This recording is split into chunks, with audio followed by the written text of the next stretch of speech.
Hi players, bonjour from Paris, my name is Asaf and welcome to my channel Easy Board Games. Today we're going to review Pagan Fate of Roanoke by Gold and designed by these two names that I will not really pretend that I know how to pronounce, but I can give it a go. I'll just pronounce the name that I can understand how to read. So Casper something Christensen and something Werner Storgard. So come on guys, no more of these signs that we have in high physics or something. Just plain English letters will be more than enough. I'm just kidding. These guys are awesome designers and I'm here to tell you why Pagan is a gem for two players. So let's dive right into the first part of the review, and that is the setup, the rules, and the size of the game. So if you're watching this channel already, you know how much I appreciate this ratio of setup time and what is the game giving you back as an experience. For me, this is a home run since the setup here is not even a 3-minute setup. You have here, as you can see, a few small boards that you're just throwing on the table. You have here basically the materials for the hunter and for the witch, but when we'll start talking about what is this game all about, I'll explain a little bit more. And basically really after 3 minutes of organizing the game, you have already a go to start your session, which is something that I super appreciate. The size of the game is super nice. I'm in this phase right now that I really appreciate games that come in small boxes and yet are still giving you a very good experience. And for me, this is something that I become to appreciate more and more. So this game again comes in a relatively small box, and I'm going to touch here even a photo of me and my girlfriend's last visit to Italy, and we just had some time to kill, so we decided to open this game on just a bench and have there about an hour of play until we needed to catch our next train. But this is something that goes to your luggage, to your backpack very easily. I'm not expecting you to put it in your backpack when you're trekking for a month, but if you're having like a train trip or something like that, that is something that can really be for you guys. Rules wise, again, the game is very straightforward and we're going to explain it in really just one more second. I think that everything is very understandable, the ways that the rules are written. I think that maybe one or two things were not so clear to me, but it might be because I'm not the smartest guy in the world. But besides that, even they attached an example of a little bit of a gameplay at the end of the rulebook, which I find is amazing because I just love rulebooks that give you examples of how really the game goes and not just explaining to you the rules in a very dry way, if we can say it like that. So if we're diving right back to the table, Pagan is a only two-player game where one side is playing the hunter and the other side is playing the witch. In the beginning of the game, the witch is going to choose a card from this deck right over here, which is basically, it's going to tell him which of the villagers that we can see here that are divided to 3 groups by color is the true identity of the witch. Of course, it's going to stay hidden information from the hunter, and the goal of the witch is to do something that is called perform a ritual on a specific villager, and the goal of the hunter is to locate that villager and eliminate that villager, which is another action that the hunter can take. And the hunter will have 3 possibilities to do that. So if he failed in the first 2, he still has another one, but if he failed after 3 attempts, that means that the hunter has lost the game and the witch has won. Or on the other side, if the witch managed to perform that ritual on that specific villager that is the true identity of the witch, then the witch has won and the hunter has lost. In each round, starting with the witch who's starting the game, each player will be able to put their 3 characters and they will be able to do a few actions. The most common of them will be to visit one of the villagers and resolve a few things. The first thing in the beginning of the game that will happen is to distribute, in the witch's case, 2 secrets to another card that is indicated over here by the color of it. So it will be able to distribute these 2 secrets here, here, or here.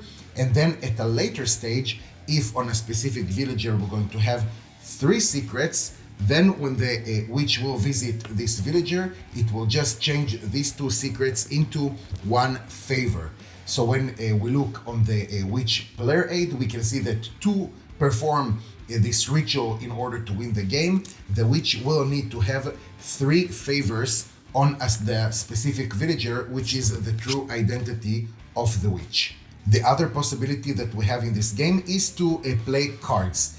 So each side will have a specific deck of cards that they're going to receive, of course, with a base game, and they will be able to pay for these cards with this influence that they have over here, and each side is going to start with 2 influence. Each side has 4 type of cards, so if we're starting with the witch, we have a card that is called a familiar card, which will be played into the witch's board, and this is something that will happen once the witch is visiting a villager with the familiar character.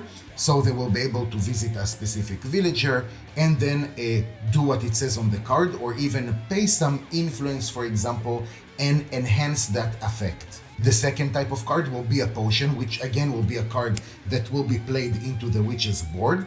And then every time a witch is going to visit one of the villagers, instead of distributing these secrets to another villager, it will be able to pay these secrets into the card of the potion, and then when it has enough potions on it, the witch will be able to consume this potion at any time. It doesn't require to have a specific action, and then resolve a powerful effect. The third type of card is going to be a charm, which is something that the witch will pay only at one time, and then we resolve it and we're going to discard this card. And the last thing is an enchantment that will be played over here to the side of the board that we have, and this is basically a passive power that the witch is going to have. On the other side, when the hunter will visit a specific villager, they will be able to distribute one of these clue tokens to another villager that is stated on the card. In this case, it's 1 clue to another green card.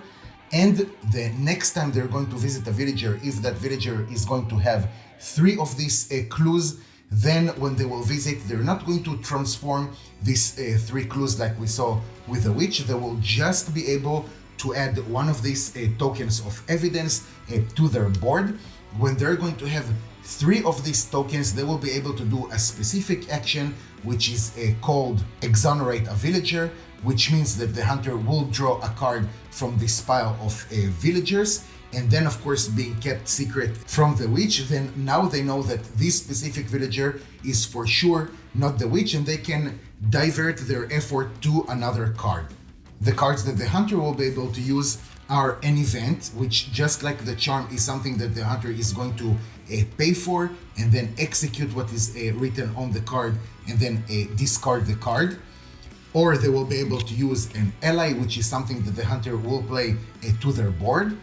That will give them a passive ability, which they will or will not need to pay influence at the beginning of each turn. Then they have a location, which is basically another place that they will be able to place one of their pawns in order to resolve a specific action that is written on the card. And the last thing, it is called an investigation, which is something that they will play to a villager of their choice. And then every time either the hunter or the witch will visit this villager, then they will have a certain effect that they will need to resolve. So as you can see, the game is really straightforward. There is not tons of rules over here. It's very direct. You just play some cards. You try to add more either secrets or clues to different villagers. And it's a little bit kind of a race between the sides to either going to perform this ritual if you're the witch, or you're going to uncover the identity of the true witch from one of the villagers. So moving to the third part of this review, we'll talk about the material. It's important for me to say that this Kickstarter that I backed was kind of the deluxe version. So the tokens that you see over here are not something that comes with a core box. You can see over here that we have a punch board with specific tokens. But in any case, I'm thinking to myself, even if I didn't have this deluxe version of these tokens, I think that the carton itself, it's relatively thick, which is something that I really appreciate. So it's not something that is going to get wrinkled very quickly or something like that. And also, if you've been watching this channel, you know how much I appreciate boards that are just staying flat on the table just like this. They're not going to fold in any kind of way. and this is something that I absolutely love. The game just stay still on the table. Cards wise, well, the cards are again from a very good material. I'm not the kind of sleeved card person. It's really not for me. I know, don't take it personally, okay? But I really enjoy the cards themselves. They're not slipping from your hand. It's very easy to shuffle them. And that's it. We don't have here, thank God, some miniatures or something just to like deluxify the game for nothing. No, you just have this custom meeple that are basically awesome, and it's something that is going to contribute, and that's the next point. It's the theme of the game, which is pretty cool. I find that the art, which is absolutely stunning, from the villagers themselves, that all of them are seeing like they can actually be the witch, because they are being painted like in this kind of dark way. But also, if you take a look at the hunter's cabin, for example, then it really looks like a hunter's cabin.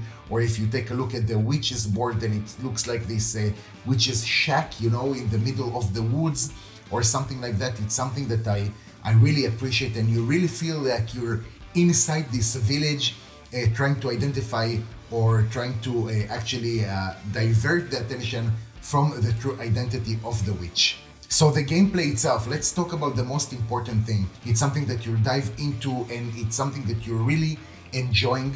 I think that even your strategy will change from every game, because of course the witch's strategy will change according to their true identity, and then the hunter will basically just try to change their strategy according to, obviously, first of all, the cards that you're having at the beginning of the game, but also we'll try to find what is the witch actually trying to do. So even if the game starts a little bit slowly, then at some point when you're basically, you can say, building your engine, then this is going to like snowball in towards really this, I don't know how to call it, like the peak of excitement, when the hunter is like pretty sure that he knows which one is the witch, and the witch is like pretty sure that they managed to keep their identity hidden.